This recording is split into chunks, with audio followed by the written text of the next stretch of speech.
Eres mi mayor vergüenza. Ojalá tuviera a mi suegra como madre. Estas palabras salieron de la boca de mi propia hija, frente a toda la familia, en la cena de Nochebuena.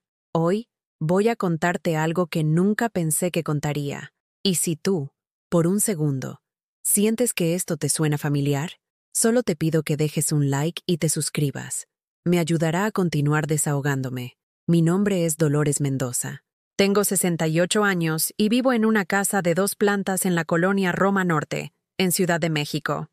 Esta casa la heredé de mis padres hace más de 40 años, cuando la zona aún no era lo que es hoy.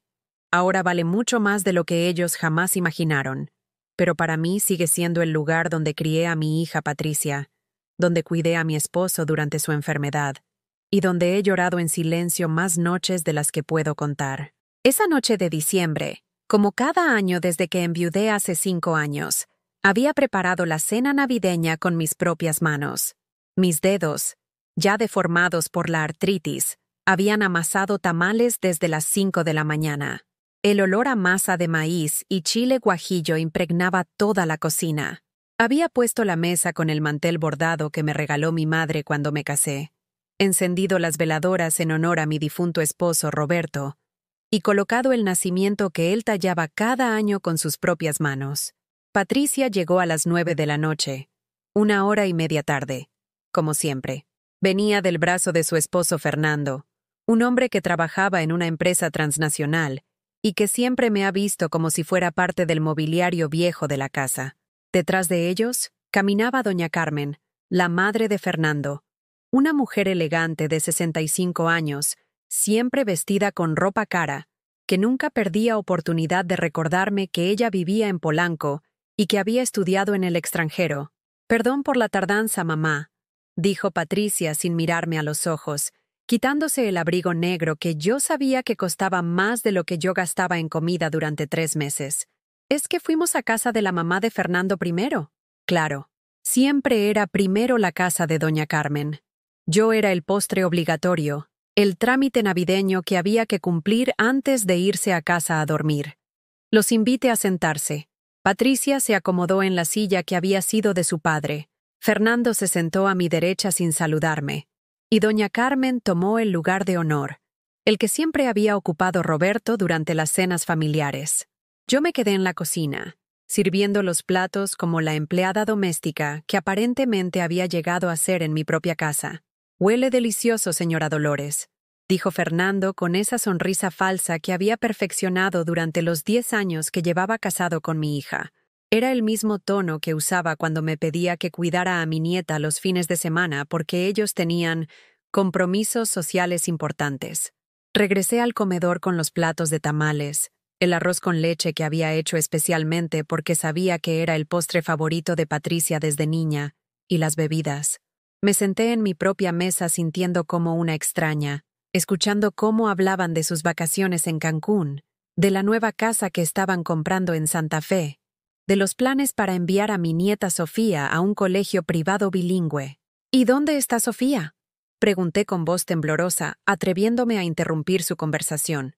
Tenía muchas ganas de verla. Le compré un regalo. El silencio cayó sobre la mesa como una losa de mármol. Patricia intercambió una mirada incómoda con su esposo. Doña Carmen tomó un sorbo de su copa de vino tinto y suspiró con esa expresión de superioridad que conocía tan bien. «Sofía se quedó en casa de una amiguita», respondió Patricia finalmente, cortando su tamal con movimientos mecánicos. «Pensamos que sería mejor». «¿Mejor? ¿Por qué sería mejor que mi nieta no pasara Nochebuena con su abuela?». Doña Carmen dejó su tenedor sobre el plato con un ruido metálico que resonó por todo el comedor. Sus ojos se clavaron en mí con esa mirada fría que siempre me hacía sentir como si fuera algo que había que tolerar por educación. «A ver, Dolores», comenzó con esa voz pausada que usaba cuando quería explicarle algo a alguien que consideraba intelectualmente inferior. «La niña está en una edad muy importante. Está formando su personalidad, sus gustos, sus modales. Nosotros creemos que es fundamental que se rodee de ambientes que la ayuden a desarrollarse de manera adecuada». Sentí como si me hubieran abofeteado. «¿Qué quieres decir con eso?». «Lo que doña Carmen quiere decir», interrumpió Fernando, apoyando a su madre como siempre hacía. Es que Sofía necesita referencias positivas, ejemplos de cómo comportarse en sociedad, cómo hablar correctamente, cómo presentarse ante la gente. Patricia seguía comiendo en silencio, con la cabeza agachada, como si esta conversación no tuviera nada que ver con ella, como si no estuvieran hablando de su propia madre.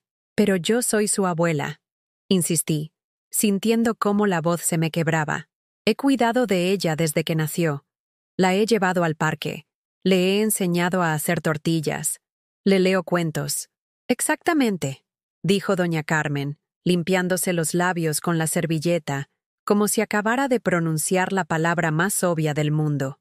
Le enseñas cosas de otra época. Le hablas con modismos que ya no se usan. La vistes con ropa del tianguis. No entiende que hay formas más apropiadas de hacer las cosas. El aire se volvió denso. Podía escuchar el tic-tac del reloj de pared que había pertenecido a mis padres, el único sonido en un comedor que de repente se había convertido en un tribunal donde yo era la acusada de un crimen que no entendía. Patricia levantó la cabeza por primera vez en toda la noche. Sus ojos, que habían sido mi mayor orgullo cuando era niña, ahora me miraban con algo que tardé unos segundos en reconocer. Vergüenza, vergüenza de mí. «Mamá», dijo con una voz que sonaba cansada, como si hubiera estado ensayando este momento durante meses. «Eres mi mayor vergüenza. Ojalá hubiera tenido a mi suegra como madre.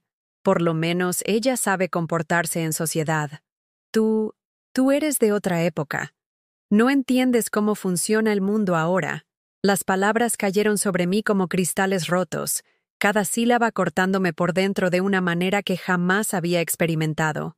Ni siquiera cuando Roberto murió entre mis brazos había sentido un dolor tan punzante, tan absoluto, tan definitivo.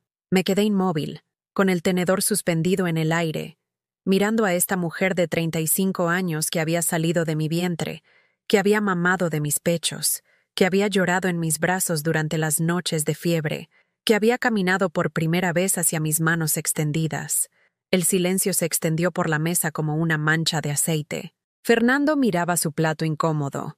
Doña Carmen sonreía con satisfacción, como si finalmente alguien hubiera dicho lo que ella pensaba desde hacía años. Y Patricia seguía mirándome con esa expresión de fastidio, como si yo fuera un problema que llevaba demasiado tiempo sin resolver. «Disculpen», susurré, levantándome de la mesa con las piernas temblorosas. «Voy al baño».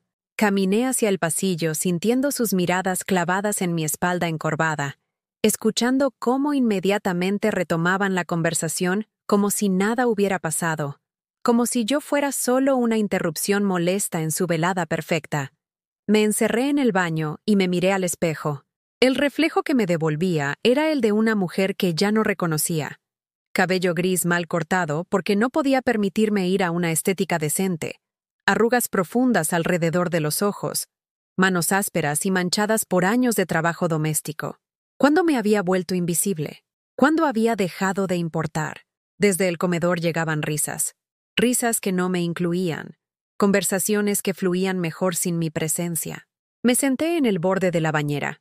Esa misma bañera donde había bañado a Patricia cuando era bebé, donde la había consolado cuando lloraba por pesadillas, donde había pasado noches enteras cuando tenía fiebre. Los recuerdos llegaron como una avalancha que no pude detener. Patricia tenía 8 años cuando Roberto perdió el trabajo en la fábrica textil. Fueron meses terribles, viendo cómo él salía cada mañana a buscar empleo y regresaba cada tarde con la cara más hundida, más derrotada. Yo trabajaba limpiando casas en las lomas, tomando 2 camiones para llegar hasta allá, cargando mi cubeta con productos de limpieza que compraba con el dinero que juntaba, vendiendo tamales los fines de semana en el tianguis de la colonia. Patricia no sabía que durante esos meses yo comía solo una vez al día para que ella pudiera tener su vaso de leche antes de dormir. No sabía que vendí mi anillo de matrimonio, el único objeto de valor que tenía, para pagarle la excursión escolar a Xochimilco porque era la única niña de su clase que no había entregado el dinero. Roberto nunca se enteró. Le dije que había encontrado el dinero guardado en una lata. Cuando Patricia tenía 15 años y quería ir al baile de graduación de secundaria, Yo trabajé turnos dobles durante 2 meses limpiando oficinas en el centro. Llegaba a casa a las 2 de la madrugada, con las manos hinchadas y la espalda que no me respondía, pero logré reunir el dinero para comprarle el vestido rosa que había visto en una boutique de la zona rosa. Era el más caro de la tienda, pero sus ojos brillaron de una manera que no había visto antes cuando se lo probó. «Mamá, me veo como una princesa», había gritado, abrazándome con tanta fuerza que por un momento todos los turnos dobles valieron la pena. Esa noche del baile, cuando llegó a casa radiante, contándome cada detalle de la fiesta, cómo todos los muchachos la habían sacado a bailar, cómo sus amigas envidiaban su vestido, me quedé despierta toda la noche viéndola dormir, pensando que todo sacrificio había valido la pena si mi hija era feliz. Pero los sacrificios no terminaron ahí. Nunca terminaron. Cuando Patricia decidió estudiar administración de empresas en una universidad privada, yo vendí la máquina de coser Singer que había heredado de mi madre. Era lo único de valor que me quedaba. La máquina con la que había hecho ropa para Patricia cuando era niña, con la que arreglaba ropa ajena para ganar dinero extra. La vendí por la mitad de lo que valía, porque necesitaba el dinero rápido para la inscripción. Roberto estaba enfermo para entonces. El cáncer de pulmón lo tenía en cama la mayor parte del tiempo, y los gastos médicos se llevaban todo lo que él recibía de jubilación. Yo seguía limpiando casas, pero ahora también cuidaba a Roberto las noches. Le daba sus medicinas. Lo llevaba a quimioterapias en el metro porque no teníamos dinero para taxis. Patricia iba a la universidad como si todo fuera normal, como si la colegiatura se pagara sola, como si los libros aparecieran por arte de magia, como si el dinero para sus gastos cayera del cielo. Nunca preguntó de dónde salía el dinero, nunca se ofreció a conseguir trabajo de medio tiempo, nunca sugirió cambiar a una universidad pública más barata. Durante esos 4 años, trabajé en 3 casas diferentes. La señora Restrepo en Polanco, que me pagaba bien pero me trataba como si fuera invisible, dándome órdenes sin mirarme a la cara. La licenciada Morales en Santa Fe, que revisaba mi trabajo con lupa y me descontaba dinero si encontraba el mínimo detalle mal hecho. Y la familia Guerrero en el Pedregal, donde limpiaba una casa de 3 pisos yo sola, cargando la aspiradora por las escaleras hasta que las rodillas me dolían tanto que lloraba en el camión de regreso a casa. Patricia se graduó con mención honorífica.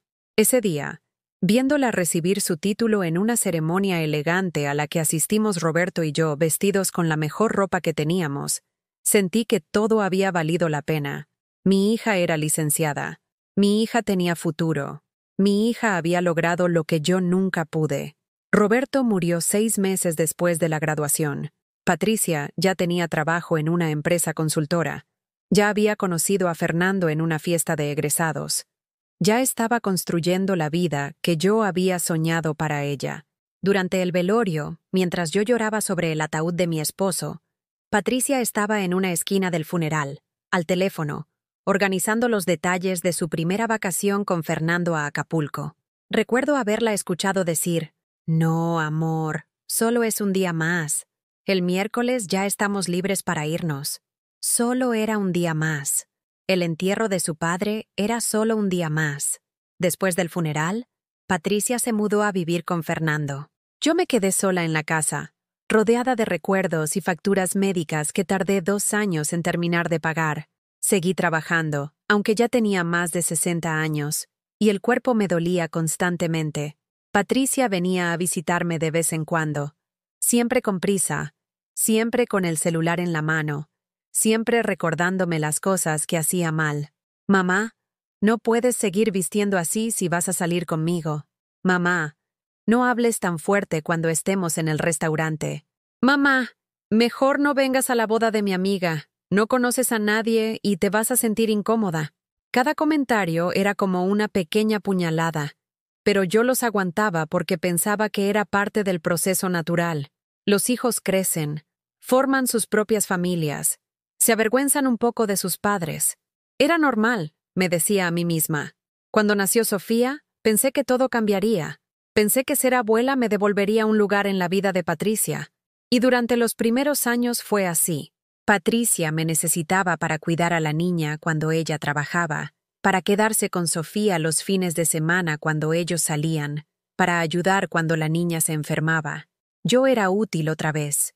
Tenía propósito, pero conforme Sofía crecía y ellos tenían más dinero, mi ayuda se volvía menos necesaria. Contrataron una nana. Inscribieron a Sofía en clases extracurriculares caras. Se mudaron a una casa más grande en una colonia más exclusiva, y yo volví a ser un estorbo. Las visitas se volvieron más esporádicas. Los domingos familiares se convirtieron en encuentros ocasionales. Las llamadas telefónicas se redujeron a compromisos sociales obligatorios. Cumpleaños, Día de las Madres, Navidad, y ahora esto. La confirmación de lo que llevaba años sospechando, que mi hija se avergonzaba de mí, que todo lo que había hecho, todos los sacrificios, todas las noches sin dormir, todos los trabajos humillantes, toda una vida dedicada a darle lo mejor, se habían reducido a una frase que me cortó como un cuchillo. Eres mi mayor vergüenza.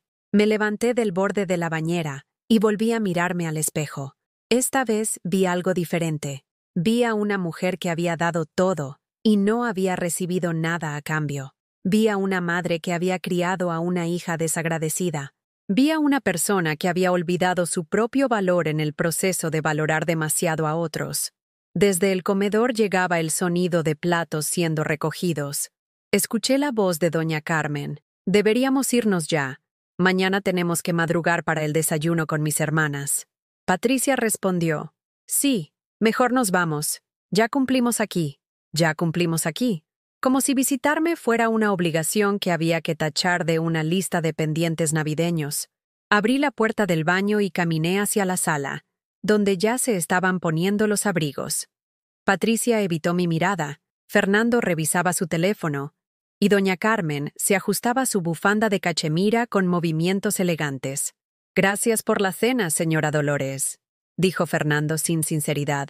Estaba muy rica. Sí, mamá, gracias, murmuró Patricia, dándome un beso en la mejilla que se sintió como el roce de papel periódico. Te llamamos mañana. Sabía que no llamarían. Sabía que pasarían semanas antes de volver a saber de ellos. Sabía que si yo no tomaba la iniciativa, ellos podrían olvidar que yo existía. Los acompañé a la puerta y los vi alejarse hacia el BMW plateado de Fernando. Patricia no volteó ni una sola vez. Doña Carmen se subió al auto con la gracia de alguien que acababa de ganar una batalla que llevaba años peleando. Cerré la puerta y me quedé en el pasillo de mi casa, escuchando el eco de mis propios pasos en un espacio que de repente se sentía demasiado grande y demasiado vacío. Esa noche, por primera vez en muchos años, no recogí los platos de la cena. Los dejé sobre la mesa como evidencia de lo que había pasado, como recordatorio de que algo había cambiado para siempre en esa Nochebuena. Me fui a dormir con las palabras de Patricia resonando en mi cabeza. Eres mi mayor vergüenza. Pero por primera vez, empecé a preguntarme, ¿quién debería avergonzarse realmente aquí? Desperté a las 5 de la mañana del día después de Navidad con un dolor en el pecho que no tenía nada que ver con problemas del corazón. Era el tipo de dolor que te perfora el alma y te deja sin aire, como si alguien hubiera estado apretando tu garganta toda la noche. La mesa del comedor seguía tal como la había dejado. Platos sucios, servilletas arrugadas, copas con restos de vino. Pero lo que más me dolía ver era mi lugar vacío. La silla donde me había sentado para escuchar cómo mi propia hija me convertía en nada frente a extraños. Mientras lavaba los platos, cada objeto me recordaba algo. El plato donde había servido los tamales que Patricia apenas probó. La copa donde doña Carmen había tomado mi vino mientras me explicaba por qué yo no era una influencia apropiada para mi nieta. El tenedor que Patricia había usado para cortar su comida mientras pronunciaba las palabras que me habían destrozado. Me senté en la cocina con una taza de café aguado, porque ya no compraba el café bueno, y empecé a recordar cosas que había preferido olvidar. Pequeños gestos, comentarios, actitudes que durante años había justificado, pensando que era parte natural del crecimiento de los hijos. Como aquella vez, hace 3 años, cuando Patricia me llevó a conocer las oficinas de la empresa donde trabajaba. Yo me había puesto mi mejor vestido, el azul marino que había comprado en una liquidación de Liverpool, y me había peinado en una estética barata para verme presentable.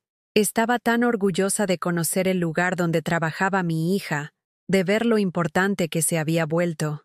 Durante todo el recorrido, Patricia caminaba 2 pasos adelante de mí, como si no fuéramos juntas.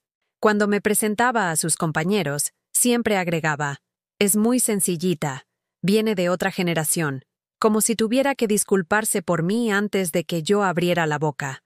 Recuerdo que uno de sus jefes, un hombre mayor que parecía amable, me preguntó a qué me dedicaba.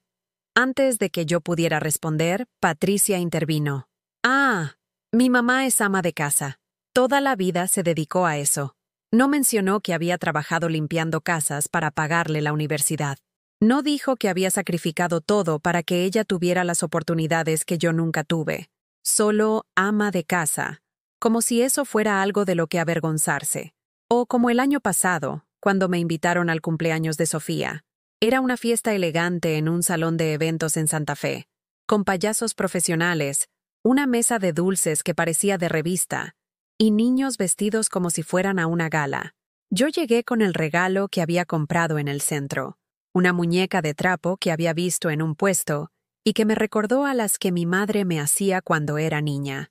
Patricia abrió el regalo frente a todos los invitados, niños de familias acomodadas con juguetes importados y gadgets electrónicos. Cuando vio mi muñeca, sonrió esa sonrisa forzada que también conocía y dijo: «¡Qué original, mamá! Gracias». Luego, discretamente, la puso debajo de la mesa, detrás de otros regalos más vistosos.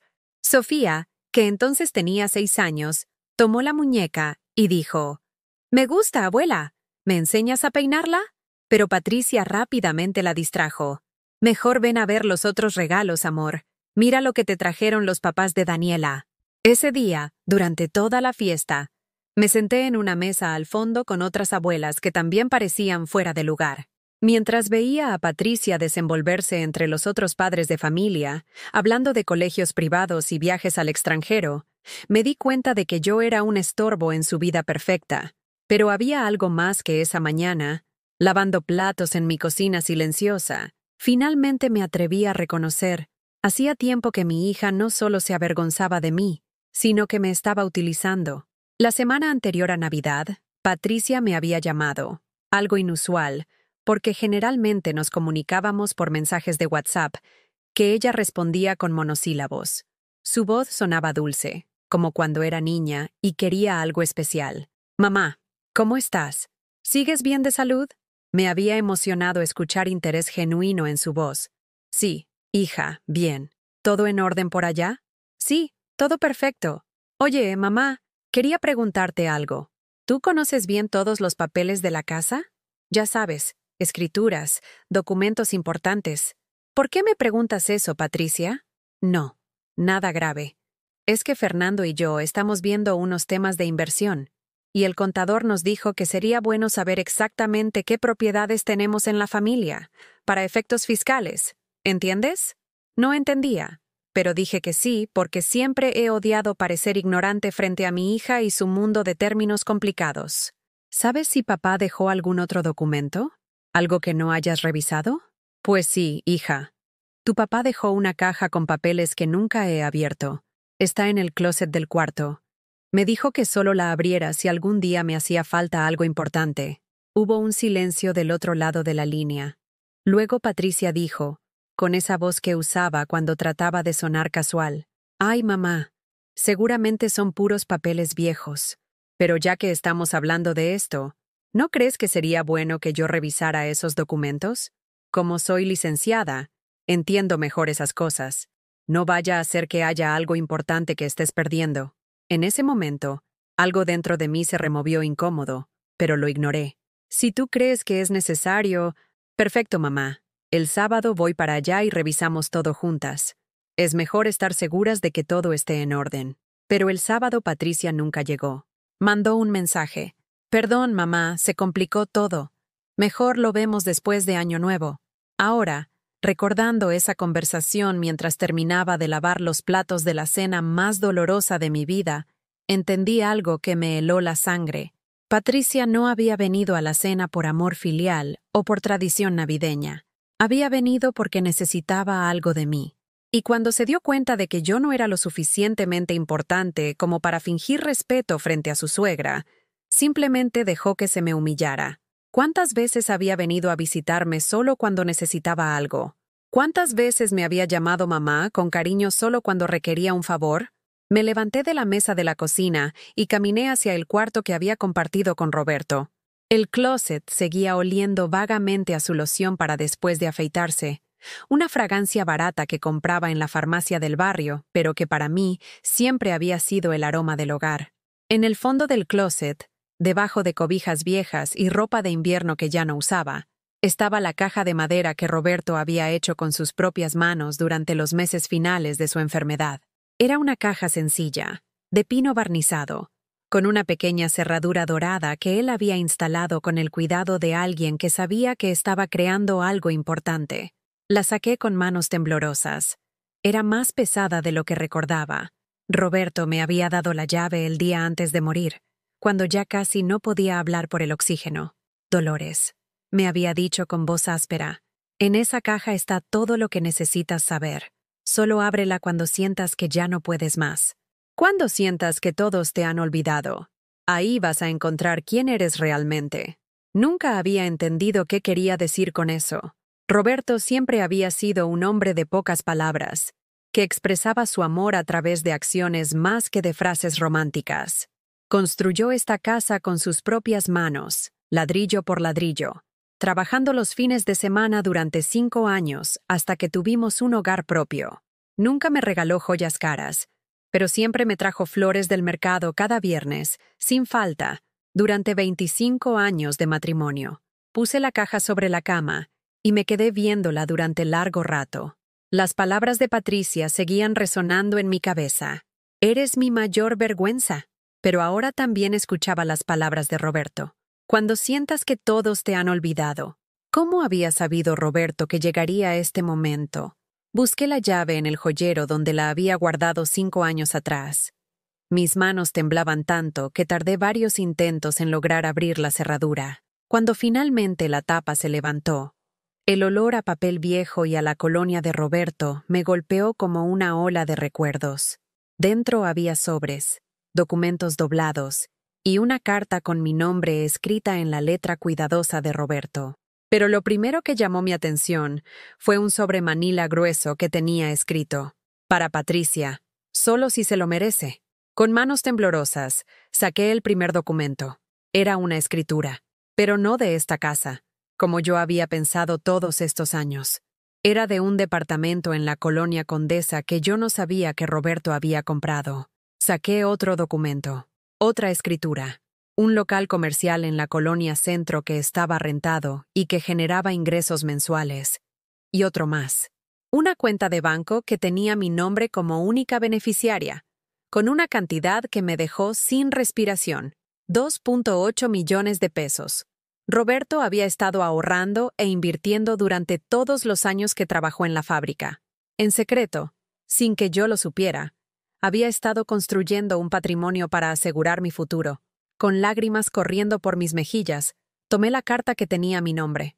La letra de Roberto, aunque temblorosa por la enfermedad, era legible. Mi querida Dolores, si estás leyendo esto, es porque necesitas recordar quién eres. Eres la mujer más fuerte que he conocido. Eres la madre que sacrificó todo por una hija, que quizás no lo merezca. Eres la esposa que me cuidó hasta mi último aliento sin quejarse nunca. En esta caja está todo lo que trabajé para dejarte. No le digas a Patricia todavía. Primero asegúrate de que te trate con el respeto que mereces. Solo si ella demuestra que puede amarte sin condiciones, entonces podrás compartir esto con ella. Pero si algún día te trata como si fueras poca cosa, si algún día te hace sentir que eres una carga, entonces recuerda, tú vales más de lo que cualquiera te dice, incluyendo nuestra hija. Tienes el poder de decidir quién merece estar en tu vida. Úsalo.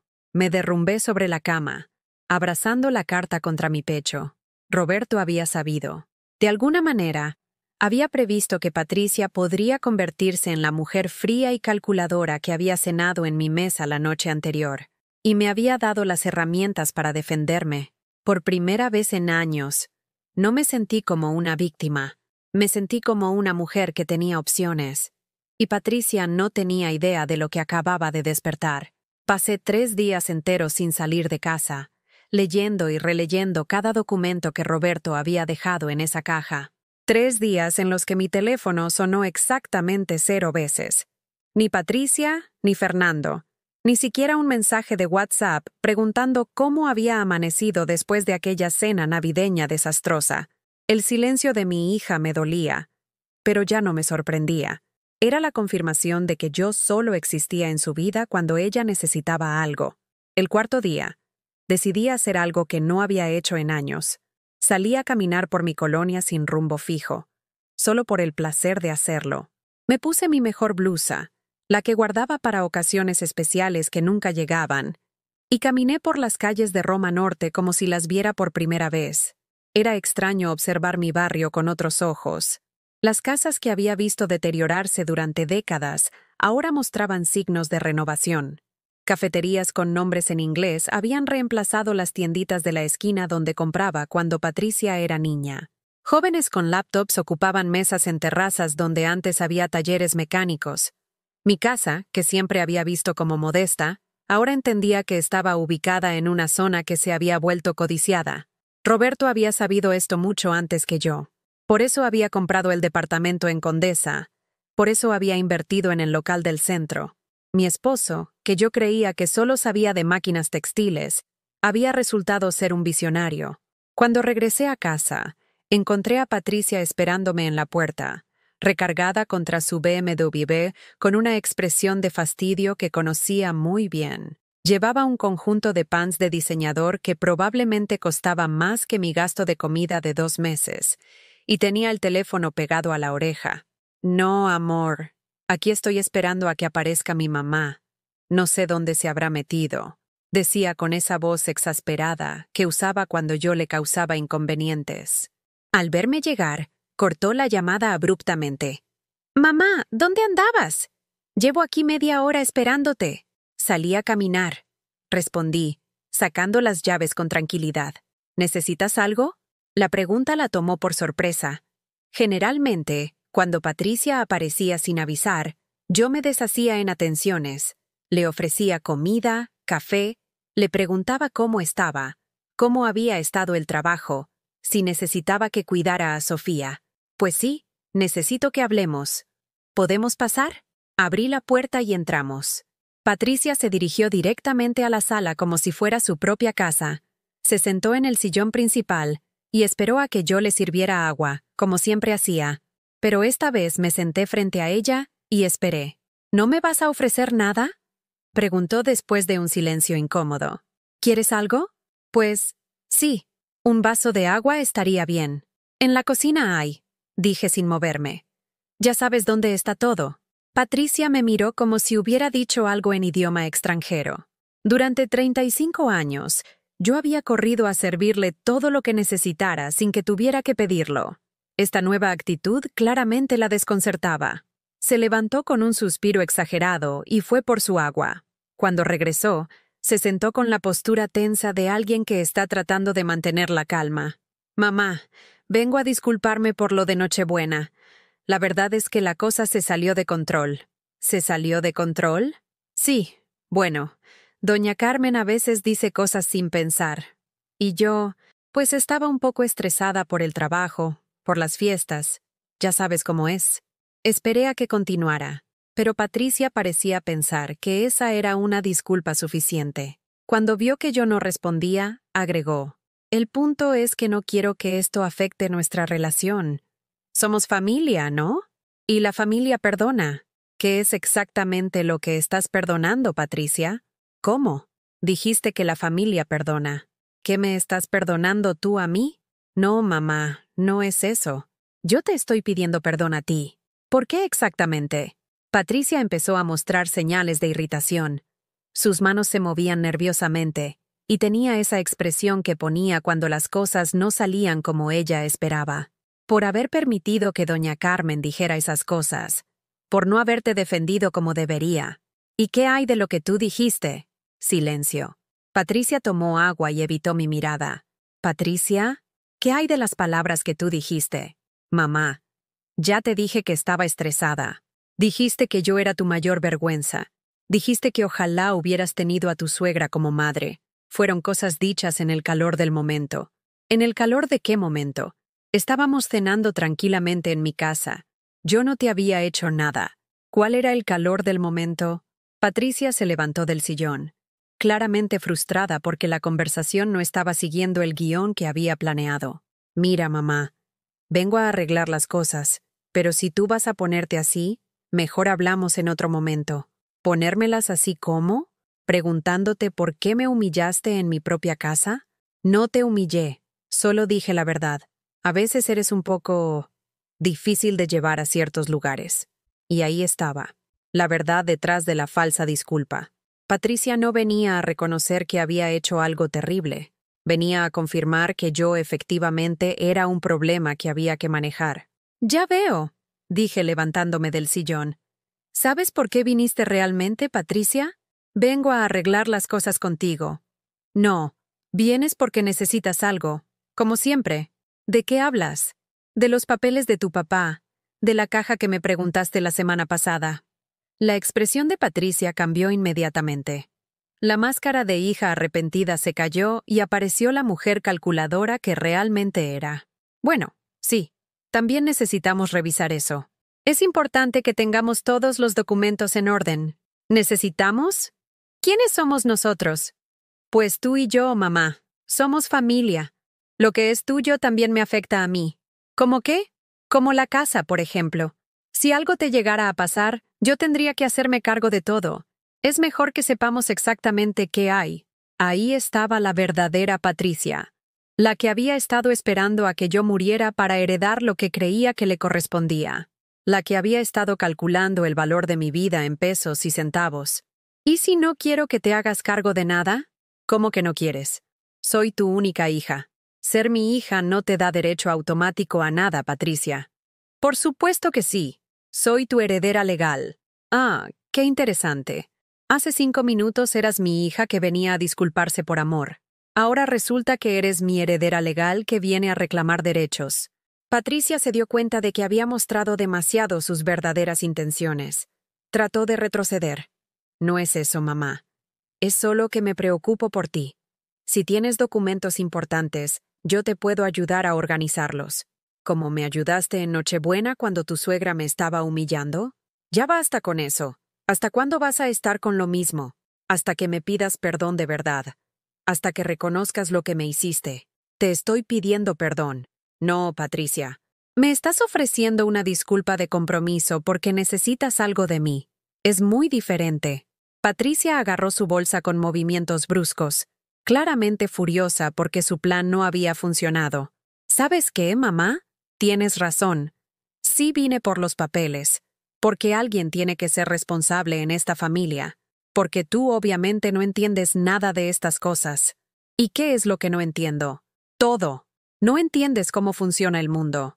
No entiendes que hay formas correctas de hacer las cosas. No entiendes que no puedes andar por la vida comportándote como... ¿Como qué, Patricia? Como una persona sin educación. Ahí estaba otra vez. El desprecio que había estado ocultando detrás de sonrisas forzadas y visitas de compromiso. Patricia, quiero que te vayas de mi casa. ¿Qué? Que te vayas. Ahora. No puedes echarme. Soy tu hija. Ser mi hija no te da derecho a maltratarme en mi propia casa. No te estoy maltratando. Te estoy diciendo la verdad. La verdad es que viniste aquí a manipularme para conseguir unos documentos. La verdad es que me humillaste en Nochebuena y no tienes la menor intención de disculparte realmente. La verdad es que solo me buscas cuando necesitas algo. Patricia se dirigió hacia la puerta, pero se volteó antes de salir. ¿Sabes qué? Tienes razón. Solo te busco cuando necesito algo. ¿Y sabes por qué? Porque no hay nada más que buscar. No hay conversación interesante. No hay consejos útiles. No hay nada que me puedas ofrecer excepto problemas. Entonces no vuelvas. Perfecto. Y cuando estés sola y enferma, no vengas llorando. No te preocupes. No lo haré. Patricia salió dando un portazo que hizo temblar toda la casa. A través de la ventana la vi subirse a su auto y arrancar con las llantas chirriando. Me quedé parada en la sala, temblando, pero no de miedo o tristeza. Era la primera vez en mi vida que le había puesto límites claros a mi hija. La primera vez que no había cedido ante su manipulación. Y por primera vez, me sentía poderosa. Esa noche, volví a leer la carta de Roberto. Tienes el poder de decidir quién merece estar en tu vida. Úsalo. Ya había empezado a usarlo. Después de que Patricia se fue dando el portazo, me quedé inmóvil en la sala durante varios minutos, procesando lo que acababa de pasar. Por primera vez en décadas, le había dicho no a mi hija. Por primera vez, había puesto mis propios sentimientos por encima de su comodidad. Y no me había muerto por hacerlo. Durante años había vivido con el miedo constante de que si no complacía a Patricia, si no estaba siempre disponible para ella, me abandonaría completamente. Pero ahora me daba cuenta de que ya me había abandonado hace tiempo.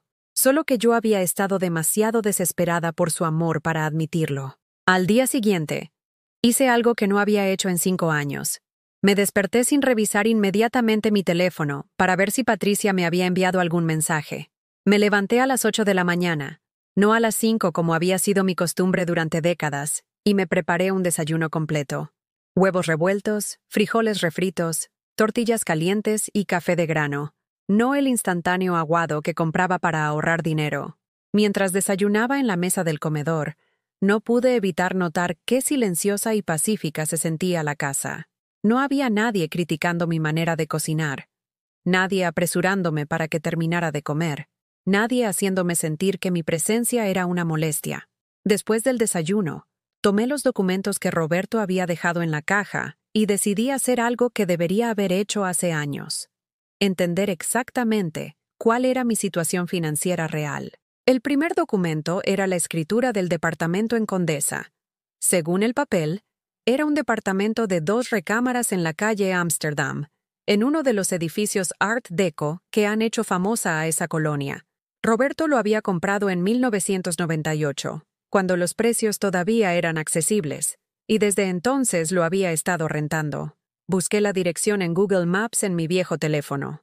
El edificio se veía elegante, bien conservado, rodeado de cafeterías y boutiques que yo solo había visto desde afuera. Según las estimaciones de precios que encontré en Internet, ese departamento ahora valía por lo menos 3 millones de pesos. El segundo documento era aún más sorprendente. La escritura de un local comercial en la calle Regina, en el centro histórico. El local estaba rentado a una tienda de artesanías que pagaba 15,000 pesos mensuales. Durante 5 años, esos 15,000 pesos habían estado llegando automáticamente a una cuenta de banco que yo ni siquiera sabía que existía. Hice cálculos rápidos en una servilleta. 15,000 pesos por 12 meses, por 5 años. 900,000 pesos que habían estado acumulándose mientras yo vivía contando cada centavo, comprando la carne en oferta y remendando ropa porque no podía permitirme comprar nueva. Pero lo más impactante estaba en el estado de cuenta bancario. La cuenta tenía efectivamente 8 millones de pesos, como había visto en el documento. Pero no era solo dinero ahorrado. Roberto había estado invirtiendo en CETES y otros instrumentos financieros de bajo riesgo. Mi esposo, que yo creía que solo sabía de telares y máquinas textiles, había estado multiplicando nuestro dinero durante años. Me senté en la cama que habíamos compartido durante 25 años y lloré, pero no de tristeza, sino de una mezcla extraña de orgullo, asombro y dolor. Orgullo por haber estado casada con un hombre tan previsor. Asombro por descubrir que no era la viuda pobre que había creído ser durante 5 años. Y dolor por darme cuenta de todo el tiempo que había perdido sintiéndome inferior. Pidiendo perdón por existir, aguantando maltratos porque creía que no tenía opciones. Esa tarde tomé una decisión. Iba a ver las propiedades que Roberto me había dejado. Tomé el metro hasta la estación Patriotismo y caminé hacia el departamento en Condesa. El barrio se veía completamente diferente de cómo lo recordaba de mis pocas visitas previas. Las calles estaban llenas de jóvenes profesionales con laptops en cafeterías, parejas paseando perros de raza, turistas tomando fotos de los edificios históricos. Encontré el edificio sin dificultad. Era hermoso. 4 pisos de estilo Art Deco, con balcones de hierro forjado y una fachada color crema que había sido restaurada recientemente. En la entrada había un directorio elegante donde pude ver que el departamento 3B estaba ocupado por Familia Herrera. Me quedé parada frente al edificio durante largo rato, tratando de procesar que yo era propietaria de uno de esos departamentos, que mientras Patricia me trataba como si fuera una carga económica, yo tenía bienes inmuebles en una de las colonias más codiciadas de la ciudad. Un portero uniformado salió del edificio y me preguntó si necesitaba ayuda. «Soy la propietaria del departamento 3B», dije, y las palabras sonaron extrañas en mi boca. «¿Podría darme información sobre mis inquilinos?»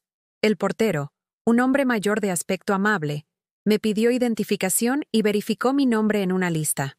Después me explicó que la familia Herrera llevaba 3 años viviendo ahí. Siempre pagaban puntualmente y eran inquilinos modelo. «¿Usted es la señora que administra el licenciado González?», me preguntó. «¿Qué licenciado González?» «El que maneja todos los trámites del departamento. Los contratos, los cobros, el mantenimiento. Un señor muy formal». Me di cuenta de que Roberto había contratado a un administrador profesional para manejar las propiedades sin que yo me enterara. Había sido tan meticuloso, tan cuidadoso, que incluso después de muerto todo seguía funcionando perfectamente. Desde Condesa tomé el metro hasta Zócalo para ver el local comercial en la calle Regina. El centro histórico estaba lleno de turistas y vendedores ambulantes, como siempre. Pero ahora yo caminaba por esas calles con una perspectiva completamente diferente. No era una visitante ocasional, era propietaria. El local estaba en una calle peatonal llena de tiendas de artesanías, librerías de viejo y cafeterías. Era un espacio amplio, bien ubicado, con aparadores grandes que mostraban textiles oaxaqueños, cerámica de Tlaquepaque y joyería de plata de Taxco. La tienda se veía próspera, con clientes entrando y saliendo constantemente. Me acerqué al mostrador donde una mujer joven atendía a una pareja de turistas extranjeros. «Disculpe», le dije cuando terminó con los clientes. «¿Podría hablar con el encargado?» «¿Soy yo?», respondió con una sonrisa. «¿En qué la puedo ayudar?» «Soy Dolores Mendoza, la propietaria del local». La expresión de la joven cambió inmediatamente a una de respeto y un poco de nerviosismo. «Señora Mendoza, qué gusto conocerla finalmente. Soy Lucia, la gerente. Siempre hemos tratado con el licenciado González, pero qué bueno que vino a conocer el negocio. Me invitó a recorrer el local, me explicó qué productos se vendían mejor, cómo había crecido el negocio en los últimos años. Era evidente que el local era exitoso y que mis inquilinos eran gente trabajadora y honesta. ¿Han pensado en renovar el contrato?», le pregunté, sin saber muy bien por qué hice esa pregunta. «Pues sí, señora. De hecho, queríamos hablar precisamente de eso. El negocio ha crecido mucho y nos gustaría saber si sería posible extender el contrato por 5 años más. Incluso estaríamos dispuestos a negociar un pequeño aumento en la renta». Caminé de regreso a casa con la mente llena de números y posibilidades. No solo tenía dinero en el banco, sino que tenía ingresos mensuales estables que me daban independencia económica completa. Podía vivir cómodamente con las rentas de las propiedades, sin tocar los ahorros. Esa noche, por primera vez en años, no cené las sobras de lo que había cocinado en la mañana. Salí de mi casa y fui a un restaurante del barrio donde siempre había querido comer, pero que consideraba demasiado caro para mi presupuesto. Pedí chiles en nogada, mi platillo favorito que solo me había dado el lujo de comer en ocasiones muy especiales. Mientras cenaba sola en esa mesa para 2, pensé en todas las veces que Patricia había salido a restaurantes caros con Fernando y su suegra, todas las veces que había hablado de sus viajes y sus compras, como si yo fuera demasiado pobre para entender ese estilo de vida. Resulta que yo podía permitirme ese estilo de vida, solo que nunca había sabido que tenía esa opción. Cuando llegué a casa, mi teléfono tenía 3 llamadas perdidas de Patricia. Había empezado a llamarme aproximadamente 1 hora después de que yo había salido a cenar. También tenía varios mensajes de WhatsApp. «Mamá, necesitamos hablar. Mamá, contéstame. Mamá, no seas infantil. Si no me contestas, voy a ir a la casa mañana». Leí los mensajes sin responder. Por primera vez en mi vida, no sentí la urgencia de tranquilizar a Patricia, de asegurarle que todo estaba bien, de disculparme por haberla molestado. En lugar de eso, me serví una copa del vino que guardaba para ocasiones especiales que nunca llegaban, y me senté en mi sala a disfrutar del silencio. Mañana Patricia vendría a mi casa, probablemente furiosa, definitivamente demandante. Vendría esperando encontrar a la misma mujer que siempre había cedido ante sus exigencias, que siempre había puesto las necesidades de ella por encima de las propias. Pero esa mujer ya no existía. El poder que Roberto me había dejado no era solo económico, era la libertad de elegir. Y yo había elegido no seguir siendo la madre que mendiga amor, que se disculpa por existir, que acepta migajas de afecto a cambio de sacrificar su dignidad. Terminé mi copa de vino y me fui a dormir en mi cama, en mi casa, con mi dinero en el banco y mis propiedades generando ingresos. Por primera vez en 5 años, dormí completamente tranquila. Patricia llegó a las 10 de la mañana del día siguiente, tal como había amenazado en sus mensajes. Esta vez no venía sola. Fernando la acompañaba, y detrás de ellos caminaba doña Carmen con una expresión de superioridad que me resultó familiar. Los vi llegar desde la ventana de mi recámara mientras me terminaba de arreglar. Me había levantado temprano. Había desayunado con calma, y me había puesto un vestido que tenía guardado desde hacía años porque nunca encontraba la ocasión apropiada para usarlo. Era de color azul marino, sencillo pero elegante, y me hacía sentir como la mujer que realmente era, no como la sombra en la que me había convertido. Cuando tocaron el timbre, esperé unos segundos antes de abrir. Patricia estaba del otro lado con una expresión de impaciencia que cambió a sorpresa cuando me vio. «¿Te ves diferente?», dijo estudiándome con la mirada. «Buenos días, Patricia, Fernando, doña Carmen». Los saludé con cortesía, pero sin la efusividad de siempre. «¿A qué debo su visita?» «Mamá, necesitamos hablar urgentemente», dijo Patricia, empujando la puerta para entrar sin esperar invitación. Los otros la siguieron como si fuera lo más natural del mundo.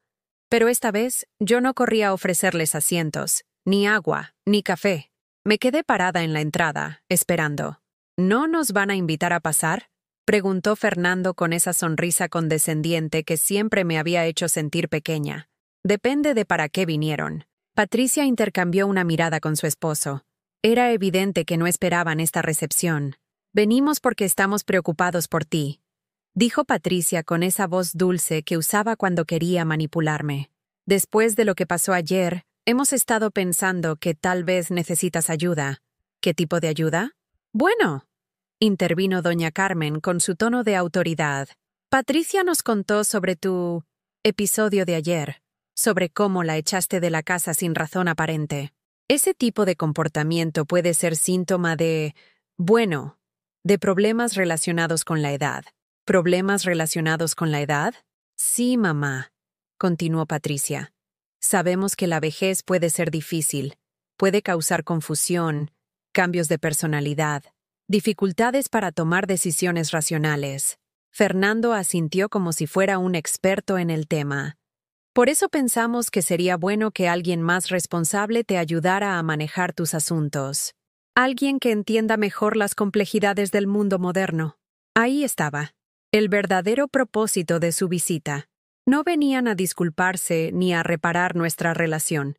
Venían a declararme incompetente para manejar mis propios asuntos.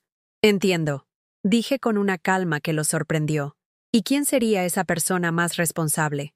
«Pues nosotros, por supuesto», respondió Patricia como si fuera obvio. «Yo soy tu única hija. Fernando tiene experiencia en finanzas. Podríamos hacernos cargo de todo. Tus cuentas, tus papeles importantes, las decisiones sobre la casa». «¿La casa?». «Sí, mamá. Esta casa es demasiado grande para ti. Es un desperdicio que vivas sola aquí. Podríamos venderla, buscar algo más apropiado para tu edad. Un departamento pequeño, o mejor aún, una residencia para personas mayores donde tengas compañía y cuidados médicos». Doña Carmen sonrió con satisfacción. «Es lo más sensato, Dolores. A tu edad, es importante estar en un ambiente seguro y supervisado. ¿Y qué pasaría con el dinero de la venta de la casa? Obviamente, se invertiría de manera inteligente, dijo Fernando. Nosotros nos encargaríamos de que tuvieras todo lo necesario para vivir cómodamente, bajo su supervisión. Exactamente, confirmó Patricia. Así no tendrías que preocuparte por nada. Nosotros tomaríamos todas las decisiones difíciles por ti. Los miré a los tres, parados en mi sala, planeando mi futuro como si yo fuera un mueble que había que redistribuir. Durante años, me había sentido intimidada por su aparente superioridad, por su educación, por su dinero, pero ahora los veía claramente. Eran buitres esperando a que me declarara muerta para repartirse mis despojos. ¿Saben qué?, dije, caminando hacia el librero donde había guardado algunos de los documentos de Roberto. Creo que tienen razón. Creo que es hora de que alguien más tome decisiones importantes. Patricia sonrió triunfante. Me da mucho gusto que lo veas así, mamá. Sabía que ibas a entender. Saqué las escrituras del departamento de Condesa y del local del centro, junto con el estado de cuenta bancario. Los puse sobre la mesa de centro para que todos pudieran verlos. Pero antes de que tomen el control de mis asuntos, creo que deberían saber exactamente de qué se van a hacer cargo. Patricia tomó las escrituras con manos temblorosas. Sus ojos se abrieron como platos mientras leía. Fernando se acercó por encima de su hombro, y su expresión cambió de condescendencia a asombro. ¿Qué es esto?, balbuceó Patricia. Son las propiedades que tu papá me dejó. El departamento en Condesa actualmente vale 3 millones de pesos y genera una renta mensual de 18,000 pesos. El local del centro genera 15,000 pesos mensuales adicionales. Fernando arrebató el estado de cuenta bancario de las manos de Patricia. Cuando vio la cifra, se puso pálido. ¿2.8 millones? Susurró. Así es. Resulta que tu papá era mucho mejor con el dinero de lo que cualquiera imaginábamos, incluyéndome a mí. Doña Carmen había dejado de sonreír. De hecho, se veía como si hubiera tragado algo amargo. Pero tú vives como... empezó a decir Patricia. ¿Cómo qué? ¿Como una persona pobre? Sí, así he vivido durante 5 años porque no sabía que tenía otra opción. Pero ahora sí lo sé. Me senté en mi sillón favorito, el que Patricia siempre había considerado demasiado viejo y feo, y los miré con la tranquilidad de alguien que finalmente tiene todas las cartas sobre la mesa. Entonces, continué. Hablemos de sus planes para hacerse cargo de mis asuntos. Exactamente cómo pretenden administrar casi 6 millones de pesos en bienes inmuebles, más los ingresos mensuales de 33,000 pesos. Patricia había dejado caer los papeles y se había sentado pesadamente en el sofá. Fernando seguía leyendo y releyendo el estado de cuenta como si no pudiera creer lo que veía. Mamá, ¿por qué no nos dijiste? ¿Que por qué no les dije qué? ¿Que no era la viuda pobre y patética que ustedes creían? ¿Que no necesitaba su lástima ni su caridad? No es eso. Entonces, ¿qué es, Patricia? ¿Por qué creen que tengo problemas relacionados con la edad? ¿Por qué creen que necesito que tomen decisiones por mí? Doña Carmen carraspeó incómodamente. Bueno, nosotros no sabíamos sobre esto. Pensábamos que estabas en una situación vulnerable. No, doña Carmen. Ustedes pensaban que yo era una molestia que había que administrar, una carga que había que manejar de la manera más conveniente para ustedes. Me levanté y caminé hacia Patricia, que seguía en shock mirando los documentos. ¿Sabes cuál es la diferencia entre tú y yo, Patricia? Yo trabajé toda mi vida para construir algo para mi familia. Vendí mis pocas pertenencias para pagarte la universidad. Trabajé limpiando casas para que tuvieras las oportunidades que yo nunca tuve. Me sacrifiqué para que pudieras tener una vida mejor. Patricia levantó la vista, con lágrimas en los ojos que no sabía si eran de vergüenza o de frustración. Tú, en cambio, continué. Has pasado años esperando a que yo muriera para heredar lo que creías que me correspondía. Has venido a mi casa cuando necesitas algo. Me has humillado frente a extraños, y ahora vienes con un plan para declararme incompetente y robarme lo que es mío. No queríamos robarte nada, ¿no? Entonces, ¿por qué no me preguntaron qué quería yo? ¿Por qué asumieron que tenían derecho a decidir dónde debía vivir, cómo debía gastar mi dinero, qué debía hacer con mi vida? Fernando finalmente habló. Señora Dolores, Nosotros solo queríamos ayudar. No, Fernando. Ustedes querían controlar. Hay una diferencia muy grande. Me acerqué a la mesa y recogí todos los documentos. Así que aquí está mi decisión. Patricia, te voy a dar una última oportunidad. Puedes irte de mi casa ahora mismo, reflexionar sobre el tipo de hija que has sido, y si algún día decides que quieres tener una relación real conmigo, una basada en respeto mutuo, no en conveniencia, puedes regresar. ¿Y si no? Si no, entonces consideraré que has elegido no ser parte de mi vida, y actuaré en consecuencia. ¿Qué significa eso? Sonreí por primera vez desde que habían llegado. Significa que tengo el dinero suficiente para vivir muy bien sin ustedes. Significa que puedo hacer mi testamento como yo quiera. Significa que puedo elegir a quién le dejo mi herencia. La expresión de Patricia cambió de confusión a pánico. No puedes desheredarme. Soy tu única hija. Puedo hacer lo que quiera con mi dinero, Patricia. Es mi dinero. Doña Carmen se levantó abruptamente. Vámonos. Esta conversación no tiene sentido. Fernando la siguió, claramente incómodo. Pero Patricia se quedó sentada, mirándome como si me viera por primera vez. ¿Realmente me vas a desheredar? Eso depende de ti. Depende de si puedes aprender a tratarme como a una persona que merece respeto, no como a un obstáculo que hay que manejar. Patricia se levantó lentamente, tomó su bolsa y caminó hacia la puerta. Antes de salir, se volteó. No vas a ganar nada con esto, mamá. Solo vas a quedarte sola. Patricia, le dije con una sonrisa triste, llevo años estando sola. La diferencia es que ahora lo estoy por elección propia. No porque ustedes me hayan convertido en un mueble que solo se nota cuando estorba.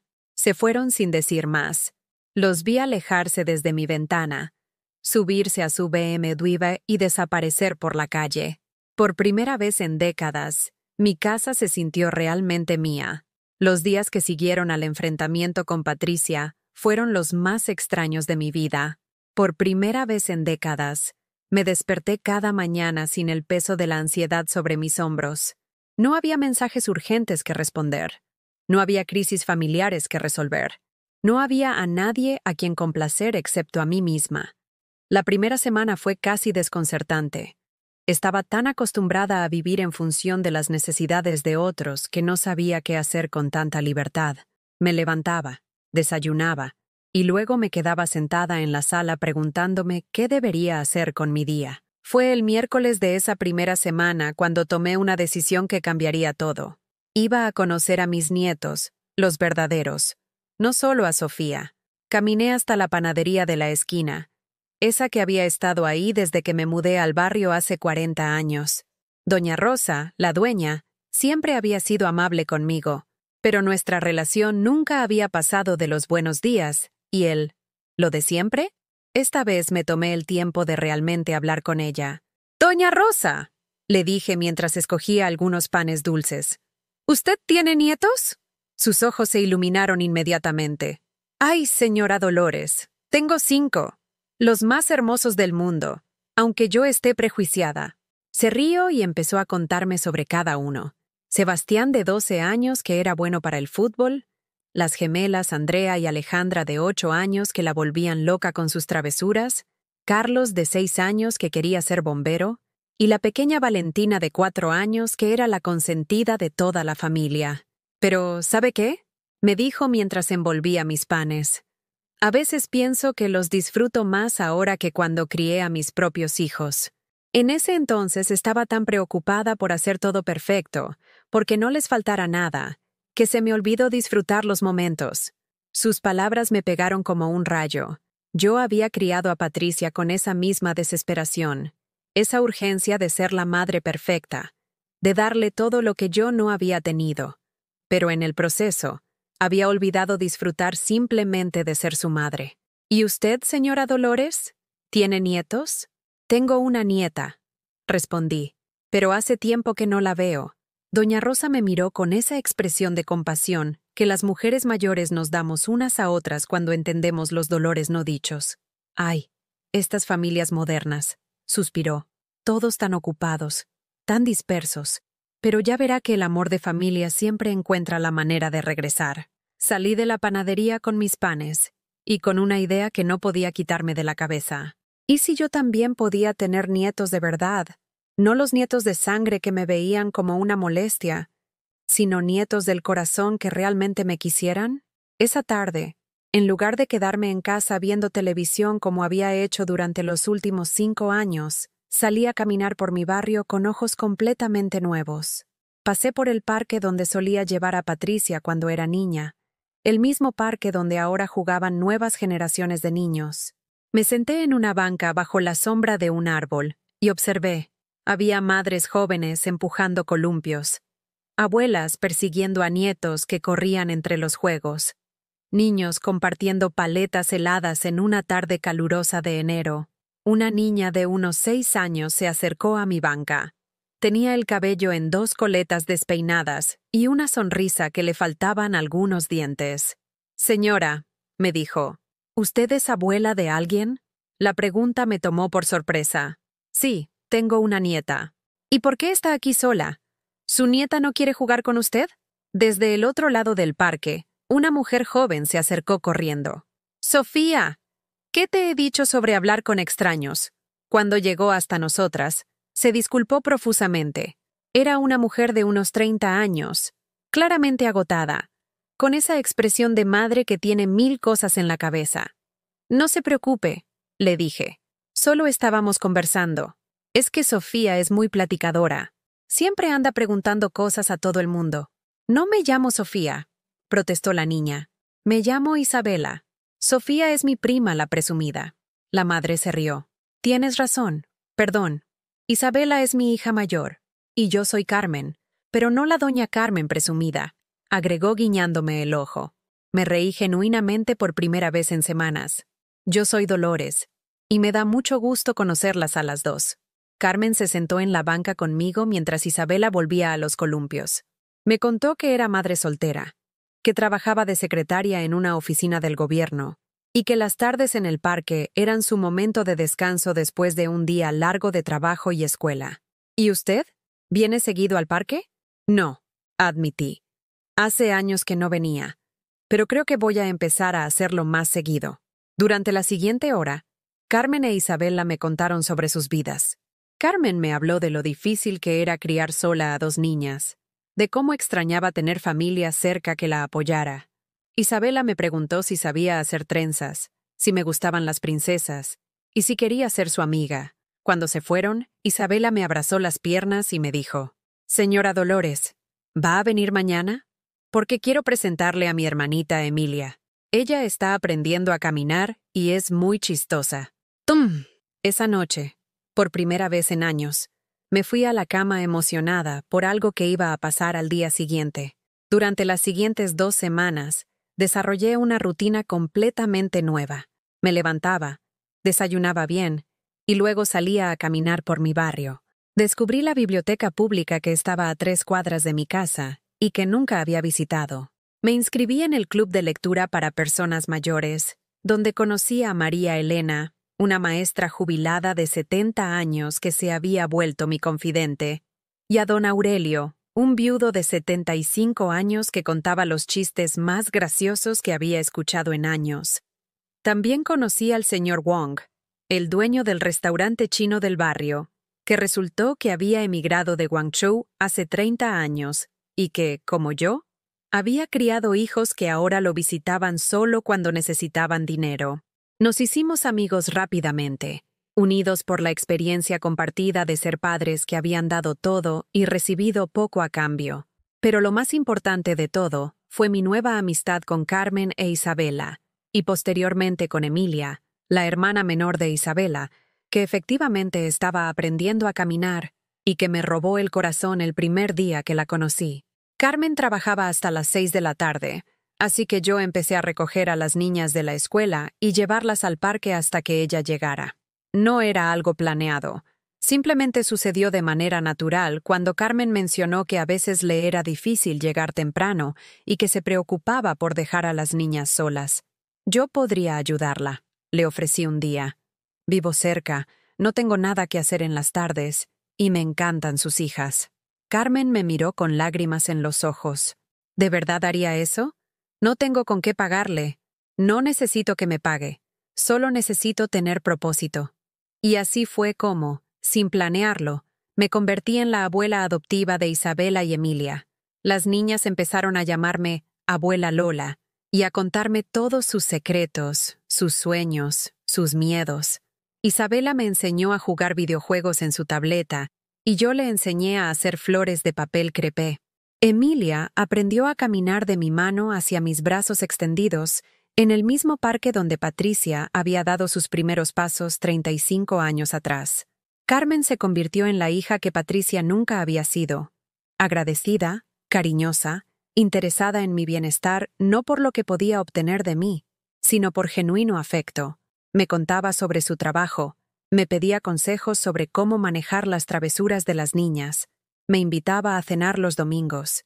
Un mes después del enfrentamiento con Patricia, me di cuenta de que no había pensado en ella durante varios días seguidos, no porque hubiera dejado de importarme, sino porque mi vida estaba llena de amor real, de propósito verdadero, de relaciones auténticas. Una tarde, mientras Isabela y yo hacíamos la tarea en mi mesa del comedor, ella levantó la vista de su cuaderno de matemáticas y me dijo: «Abuela Lola, ¿usted por qué no tiene más nietos como nosotras?» «¿Qué quieres decir, mi amor?» «Pues es que usted es la mejor abuela del mundo. Es injusto que solo tengamos nosotras su amor. Debería haber más niños que la quisieran como nosotras la queremos». Sus palabras me llenaron el pecho de una calidez que no había sentido en años. Esta niña de 6 años entendía algo que mi propia hija de 35 nunca había comprendido: que el amor no se hereda, se gana, que el cariño no es un derecho, es un regalo que se da libremente y se recibe con gratitud. Esa noche, revisé mis cuentas bancarias y las rentas de mis propiedades.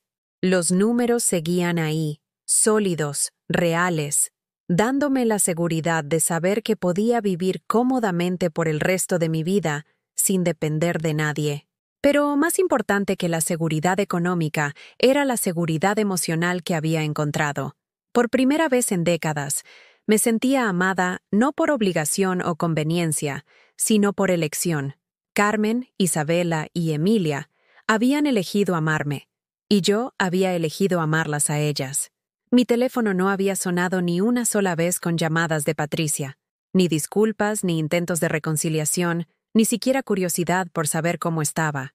Su silencio me dolía menos de lo que había esperado, porque finalmente entendía que algunos amores no valen la pena mendigar. Me fui a dormir esa noche abrazando una tarjeta que Isabela me había hecho en la escuela. Era un dibujo de nosotras dos tomadas de la mano, con flores alrededor, y palabras escritas con la caligrafía imperfecta de una niña de primer grado. Para la abuela Lola, que me quiere aunque no seamos familia de sangre. En esas pocas palabras, Isabela había resumido la lección más importante de mi vida. La familia verdadera se elige, no se hereda. 6 meses después de aquella Nochebuena que cambió mi vida para siempre, me encuentro sentada en la terraza del café que está en la esquina de mi casa, el mismo café que durante años consideré demasiado caro para mi presupuesto. Es un domingo por la mañana. El sol de julio calienta mi rostro, y tengo frente a mí un capuchino que cuesta lo que antes gastaba en comida durante 2 días. Pero no estoy pensando en el dinero.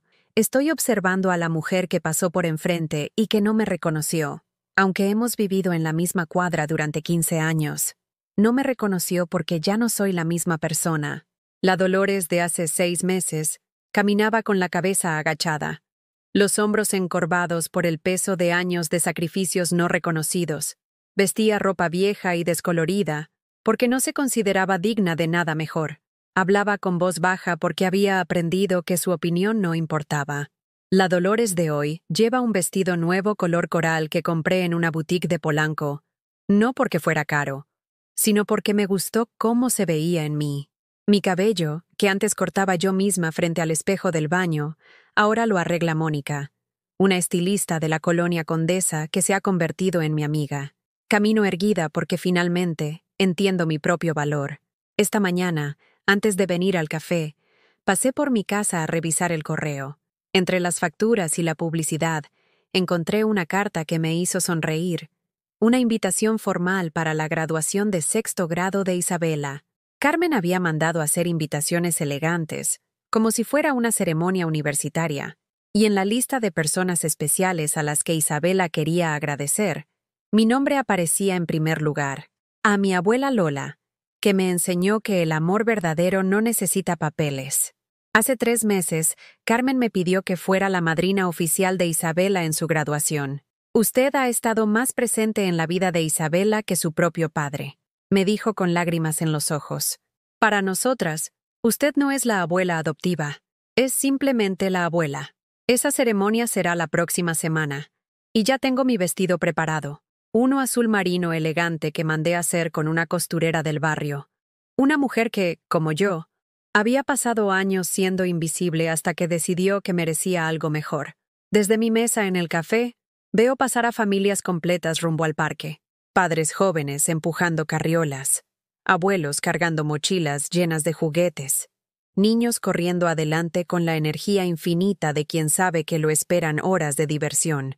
Durante años, ver esas escenas me llenaba de melancolía. Me recordaban lo que había perdido, lo que Patricia me había negado, los domingos familiares que nunca tuve con mi nieta Sofía. Pero ahora esas mismas escenas me llenan de alegría, porque sé que esta tarde yo también estaré en ese parque. No como una espectadora solitaria, sino como parte de una familia que elegí y que me eligió. Isabela y Emilia vienen a mi casa todos los sábados por la mañana. Les enseño a cocinar las recetas que mi madre me enseñó a mí: mole poblano, chiles rellenos, tamales de dulce. Isabela tiene talento natural para la cocina, mientras que Emilia, que ya cumplió 5 años, prefiere ser mi ayudante oficial. Me alcanza ingredientes, bate huevos y siempre se las arregla para enharinarse desde la cabeza hasta los pies. Carmen trabaja los sábados por la mañana, así que esas horas son exclusivamente nuestras.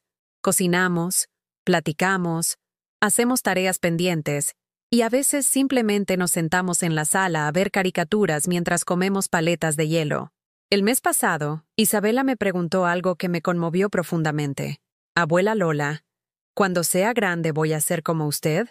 ¿Voy a ser fuerte y valiente? ¿Por qué dices eso, mi amor? Porque mi mamá dice que usted es la mujer más fuerte que conoce. Dice que usted aprendió a defenderse de las personas que no la trataban bien. Yo quiero ser así cuando sea grande. Carmen le había contado a Isabela, en términos que una niña pudiera entender, la historia de cómo me había liberado de una familia que no me valoraba. No le había dado detalles específicos, solo le había explicado que a veces las personas tienen que alejarse de quienes las lastiman, incluso si esas personas son familia. Isabela, le dije, la fortaleza no se trata de alejarse de la gente. Se trata de conocer tu propio valor y no permitir que nadie te haga sentir que vales menos de lo que realmente vales. ¿Y cómo sé cuánto valgo? Vales todo el amor que das, mi niña. Vales toda la alegría que compartes. Vales todas las veces que ayudas a alguien sin esperar nada a cambio. Esa conversación me hizo reflexionar sobre cuánto había cambiado mi perspectiva en estos meses. Antes, medía mi valor por cuánto podía dar a otros, por cuántos sacrificios podía hacer, por qué tanto estaba dispuesta a soportar por amor. Ahora entiendo que mi valor no depende de lo que puedo dar, sino de quién soy como persona. No he vuelto a saber nada de Patricia. Mi teléfono registra la última llamada suya hace 5 meses y medio. A veces me pregunto si piensa en mí, si extraña las cenas dominicales que yo preparaba, si se arrepiente de las palabras que me dijo aquella Nochebuena. Pero esas preguntas ya no me quitan el sueño como antes. Hace 2 meses, don Aurelio del Club de Lectura me contó algo que me ayudó a poner las cosas en perspectiva. Su hijo menor, que vive en Estados Unidos, había dejado de llamarlo después de una discusión sobre dinero. Don Aurelio había estado deprimido durante semanas hasta que su nieta, la hija de su hijo mayor, le dijo algo muy simple. Abuelo, usted no puede obligar a nadie a amarlo, pero tampoco puede obligarse a usted mismo a sufrir por alguien que eligió no amarlo. La sabiduría de una adolescente de 16 años resumió en una frase lo que me había tomado 68 años aprender. El mes pasado tomé una decisión importante.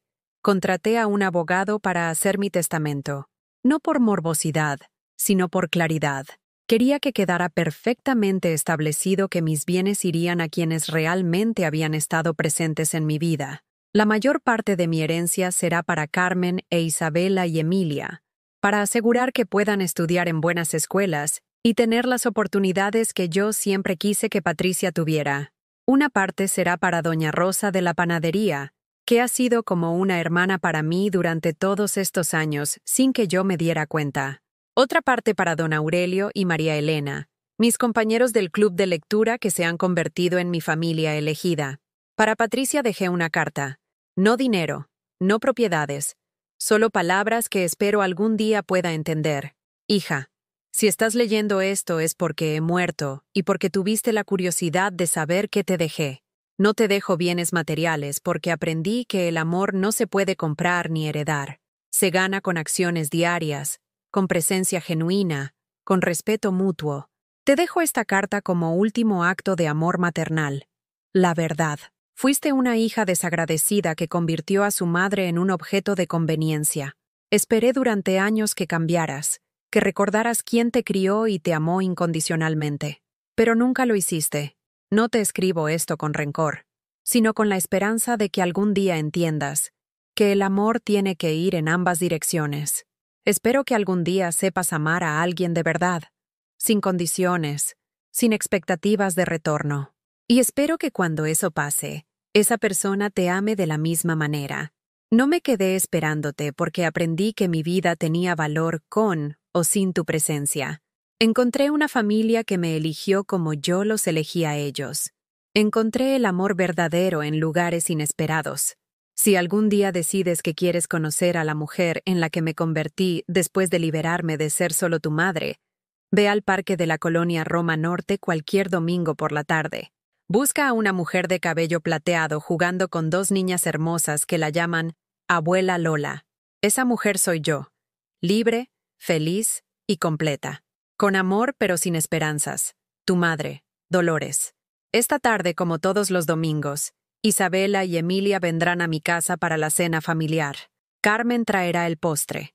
Yo habré preparado el guisado principal. Y don Aurelio se unirá a nosotros como ha hecho durante los últimos 3 meses. Hablaremos de la semana que pasó. Haremos planes para la siguiente. Y los niños nos contarán historias que nos harán reír hasta que nos duelan las mejillas. Después de cenar, nos sentaremos en la sala a ver una película. Isabela se acurrucará contra mi lado izquierdo, Emilia contra el derecho, y Carmen se sentará en el sillón de al lado con una taza de té caliente. Don Aurelio dormirá en su silla reclinable como siempre hace durante las partes aburridas de las películas. Y yo estaré ahí, rodeada de amor verdadero, sintiendo que mi vida está completa no por lo que perdí, sino por lo que elegí ganar. A todas las mujeres que están escuchando esta historia y que quizás se reconocen en la Dolores que era antes, quiero que sepan que nunca es demasiado tarde para decidir que ustedes valen más de lo que otros les dicen. Nunca es demasiado tarde para elegir su propia felicidad sobre la comodidad de otros.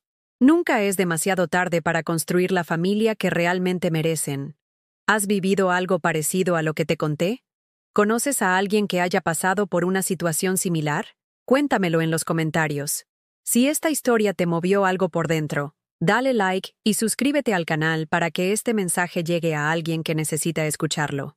Porque a veces, la historia de una mujer que aprendió a valorarse puede ser el empujón que otra necesita para empezar su propia transformación. Hasta la próxima historia. Y recuerda, tú vales mucho más de lo que te han hecho creer.